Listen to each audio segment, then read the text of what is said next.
नमस्कार मित्रांनो, तुमचं स्वागत आहे माय डिजिटल डायरीज या आपल्या यूट्यूब चॅनलवर.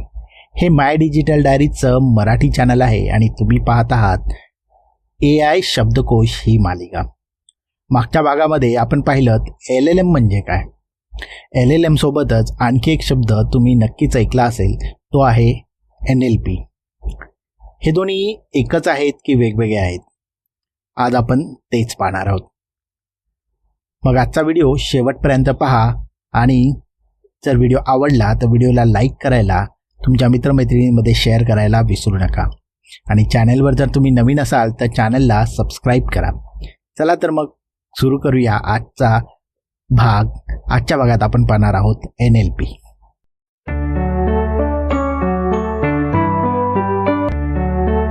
NLP आणि LLM या जरी दोन वेगवेगळ्या गोष्टी असल्या तरी त्या एकमेकांशी रिलेटेड आहे. सोप्या शब्दात समजून घेऊ. NLP म्हणजे जर एक टेक्नॉलॉजीची फील्ड असेल तर LLM म्हणजे त्याच टेक्नॉलॉजीच्या फील्डमधील एक मॉडेल आहे. समजा एखाद्या ई-कॉमर्स वेबसाईटवरती कस्टमर रिव्ह्यू दिलेला आहे. उदाहरणार्थ, या फोनची बॅटरी खूप चांगली आहे पण कॅमेरा ॲव्हरेज आहे.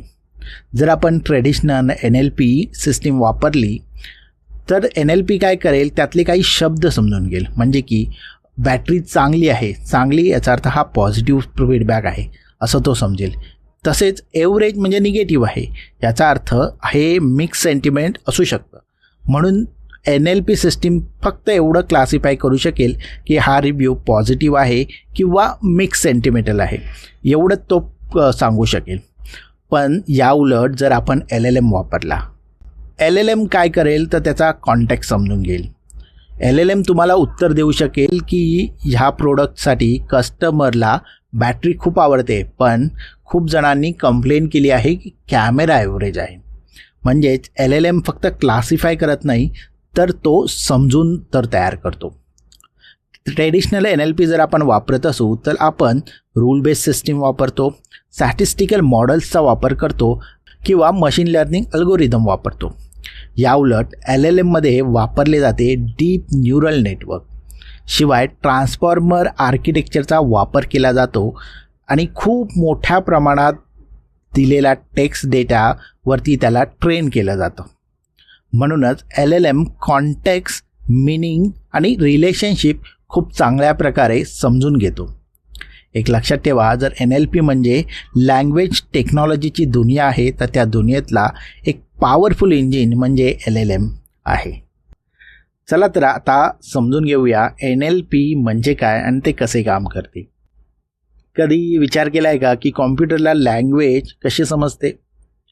कॉम्प्युटरला इंग्लिश, मराठी, हिंदी अशा लँग्वेज समजतात का? तर नाही. कॉम्प्युटरला समजतात ते नंबर्स. इथेच NLP म्हणजेच नॅचरल लँग्वेज प्रोसेसिंग हे कामाला येते. NLP म्हणजे काय तर अशी टेक्नॉलॉजी जी ह्युमन लँग्वेजला अशा लँग्वेजमध्ये कन्वर्ट करते जी त्या कॉम्प्युटरला समजू शकते. आता उदाहरण घेऊया. गुगल ट्रान्सलेटरवर आपण लिहितो गुड मॉर्निंग आणि ते मराठीमध्ये कन्वर्ट होतं शुभ सकाळ. ही जी प्रोसेस आहे ना ती NLPवर आधारित आहे. तर कशी? तर NLPमध्ये एक साधारण काही स्टेप्स फॉलो केले जातात. त्या स्टेप आपण साध्या शब्दात, सोप्या शब्दात समजून घेऊ. NLPमध्ये पहिली स्टेप येते ती म्हणजे टोकनायझेशन. सेंटेन्सला छोटे छोटे पार्ट्स करून डिवाईड केलं जातं. उदाहरणार्थ, जर तुम्ही म्हणालात आय लव AI तर ह्या वाक्याचे तुकडे होतात. आय हा पहिला तुकडा होतो, लव हा दुसरा तुकडा होतो, AI हा तिसरा तुकडा होतो. एकदा टोकनायझेशन केलं की त्यानंतर होतं टेक्स्ट क्लिनिंग. टेक्स्ट क्लिनिंग म्हणजे काय तर अननेसेसरी जे वर्ड्स आहेत तुमच्या वाक्यातले ते काढले जातात.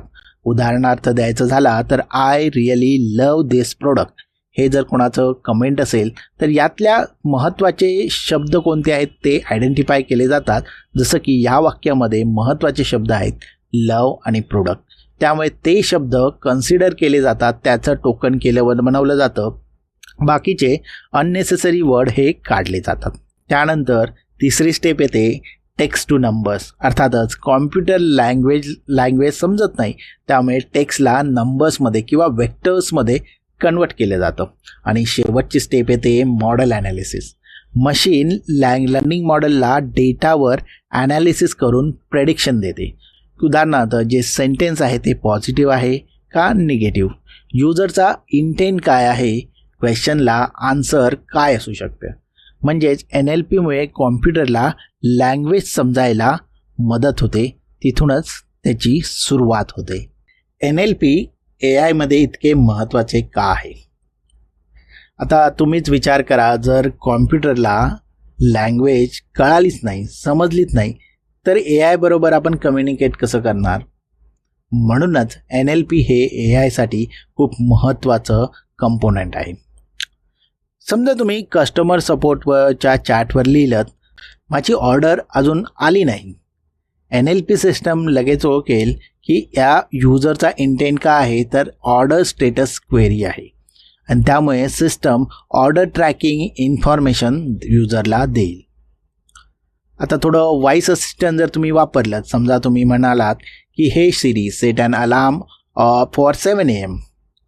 सिस्टम काय करेल की आपला जो व्हॉइस मेसेज आहे, जो व्हॉइस टेक्स्ट आहे, त्याला कन्वर्ट करेल आणि NLPचा वापर करून तो AIला कमांड समजून देईल. AIसाठी NLP खरंच खूप महत्त्वाचा आहे, कारण तो माणूस आणि AI यातला एक कम्युनिकेशनचा दुवा आहे. AI सिस्टममध्ये NLPमुळे काही गोष्टी केल्या जातात, जसं की टेक्स्ट क्लासिफिकेशन करता येतं, सेंटिमेंट ॲनालिसिस केलं जातं, लँग्वेज ट्रान्सलेशनसाठी NLP वापरले जातं, क्वेश्चन्स आणि आन्सर्ससाठी NLPचा वापर होतो, चॅटबॉटमध्ये कन्व्हर्जेशनसाठी NLPचा वापर केला जातो. आणि आता तर LLM ही सोबत आला आहे. त्यामुळे सिस्टम LLM आणि NLP यांचा वापर करून ॲडव्हान्स मॉडेल वापरून इंटेलिजंट बनत आहे आणि खूप चांगल्या यूज केसेस आपण त्या AIमध्ये पाहत आहोत. तर मित्रांनो, आज आपण समजून घेतलात NLP म्हणजे काय, NLP काम कसं करतं आणि NLP इतकं AIसाठी महत्त्वाचं का आहे. जर हा व्हिडिओ तुम्हाला आवडला तर व्हिडिओला नक्कीच लाईक करा, तुमच्या मित्रमैत्रिणींमध्ये शेअर करा. चॅनलवर नवीन असाल तर चॅनलला सबस्क्राईब करायला विसरू नका. आणि अशाच सोप्या भाषेत AI टर्मिनॉलॉजी समजण्यासाठी आपण पुन्हा भेटू पुढच्या आठवड्यात. धन्यवाद.